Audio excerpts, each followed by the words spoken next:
आज का हमारा टॉपिक है इंक्रीजिंग एंड डिक्रीजिंग फंक्शन। हम देखते हैं कोई भी फंक्शन एफ एक्स हमारा जो है डिफाइंड है on the interval A B, और ए बी के अंदर कोई से दो हमने वैल्यूज़ जो हैं वो सिलेक्ट की हैं x1 एंड x2। अब हम देखते हैं कि हमारा फंक्शन इंक्रीजिंग कब होगा और डिक्रीजिंग कब होगा। f is increasing on the interval if f(x2) greater than f(x1) van ever x2 greater than x1। इसकी मैं आपको एक एग्ज़ाम्पल देती हूँ कि जिस तरह हम लेते हैं एक function F X equal to X square फ़र्ज़ करें, ठीक है, और हम इंटरवल ले लेते हैं 1 से लेके 4 तक। तो 2 और 3 दो इसके अंदर हमने वैल्यू सेलेक्ट कर ली। आप देखें एफ़ ऑफ 2 आप निकालोगे वो 4 आएगा, एफ़ ऑफ 3 निकालोगे वो 9 आएगा। 3 greater than 2, F of 3 greater than F of 2। जब हम फंक्शन के अंदर ये एक्स वैल्यूज़ पुट करें तो कौन सी वैल्यूज़ आती हैं? एफ एक्स वैल्यूज़ आती हैं। जब x2 पुट करेंगे यानी 3 पुट करेंगे, F of 3 will be equal to 3 square equal to 9।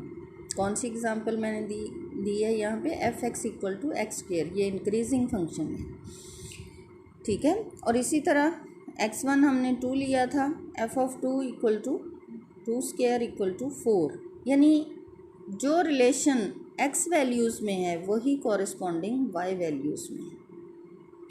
और दूसरी चीज़ जो इसमें इम्पॉर्टेंट होती है कि ये कर्व हमेशा बढ़ती हुई x वैल्यूज़ के साथ नीचे से ऊपर को जाती है, यूँ नीचे से स्टार्ट होगी और ऊपर को जाएगी, इसको इंक्रीजिंग कहते हैं, और ये इस कंडीशन को हमेशा सेटिस्फाई करती है।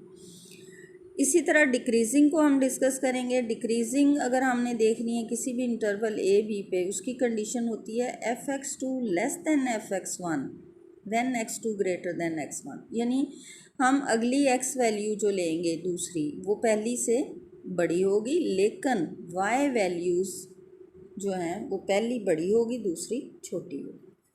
इसकी एग्जांपल देखें, F X equal to 1/x फ़र्ज़ करें, इसी इंटरवल 1 से 4 पे हम लेते हैं, और उसके अंदर दो पॉइंट हम लेते हैं 3 और 2। F X equal to 1/x, F of 3 क्या होगा? 1/3, और एफ ऑफ 2 क्या होगा? 1/2। आप देखें वैसे तो 3 ग्रेटर दैन 2 है, लेकिन अगर आप वैल्यूज़ पुट करें फंक्शन में, F of 3 is 1/3, F of 2 is 1/2 and 1/3 is less then 1/2, ठीक है। x2 तो ग्रेटर दैन x1 है, लेकिन f(x2) लेस दैन f(x1) है, और f(x) इक्वल टू 1/x में डिफरेंट x वैल्यूज़ पुट करते हुए y वैल्यूज़ निकाल के अगर आप ग्राफ बनाएं तो यूँ नीचे को आता है, ऊपर से नीचे को आता है। डिक्रीजिंग फंक्शन का ये कॉन्सेप्ट है। तो मेरा ख्याल है आप लोगों को ये बात समझ में आ गई होगी। जो जो चीज़ मैं बता रही हूँ उसको अगर आप लोग गौर से सुनो तो यकीनन आप लोग इसको अंडरस्टैंड करोगे।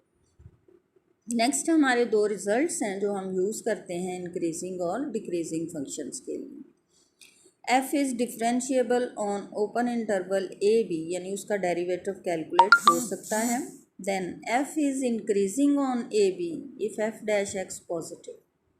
इंक्रीजिंग फंक्शन के लिए कंडीशन क्या है? फर्स्ट डेरिवेटिव हमेशा पॉजिटिव होगा for all values of the given interval. अब f(x) क्या होता है actually? f(x) first derivative is the slope of tangent line at any point of the curve. This will be positive, slope of tangent line will be positive, और ये positive कब होती है? जब टेंजेंट थीटा जो है यानी थीटा 90 से लेस होता है। एक इंक्रीजिंग फंक्शन आप यूँ एक कर्व नीचे से ऊपर को ड्रा करते हो, उसके किसी भी पॉइंट पे आप टेंजेंट लाइन ड्रा करके देखो तो वो उसका एंगल लेस दैन 90 होता है, और इस वजह से f(x) is always greater than 0। और दूसरा डिक्रीजिंग की कंडीशन उन्होंने दी है, f(x) is less than 0 for all x belonging to A B. Decreasing यूँ ऊपर से नीचे की तरफ कर्व आती है, उसके किसी भी पॉइंट पे आप टेंजेंट लाइन बनाओगे उसका एंगल ग्रेटर दैन 90 आता है, इस वजह से उसकी वैल्यू हमेशा tan थीटा की वैल्यू नेगेटिव आती है। f(x) is equal to dy/dx that is equal to tan theta. तो tan theta greater than zero कब होता है? जब वो फर्स्ट क्वाड्रेंट में होता है, यानी उसका एंगल लेस देन 90 होता है। tan theta less than zero कब होता है? जब वो सेकंड क्वाड्रेंट में चला जाता है और उसका एंगल ग्रेटर देन 90 हो। In case of increasing function slope of tangent line is always positive because the angle made by tangent line theta is always less than 90।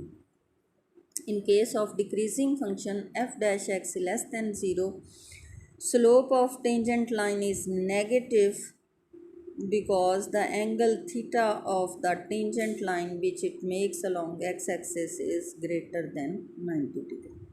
तो ये है बेसिक कॉन्सेप्ट इंक्रीजिंग फंक्शन का और decreasing का। और students, ये increasing और decreasing functions के हवाले से जो हम यहाँ पे काम कर रहे हैं, ये एक्चुअली आपको बता रहे हैं कि हमारा जो डेरिवेटिव जो हमने पिछली तमाम एक्सरसाइजेस में कैलकुलेट करते रहे, उसकी एप्लीकेशन क्या है, इसका इस्तेमाल हम कहाँ कहाँ कर सकते हैं। ठीक है, मुझे उम्मीद है आप लोगों को ये लेक्चर समझ में आ गया होगा। नेक्स्ट हमारा टॉपिक मैक्सिमा मिनिमा का होगा। वो वाले क्वेश्चन सॉल्व करने से पहले मैं आपको वो क्वेश्चन जो है, वो टॉपिक आपको अच्छे तरीके से एक्सप्लेन करवाऊँगी। अल्लाह हाफ़िज़।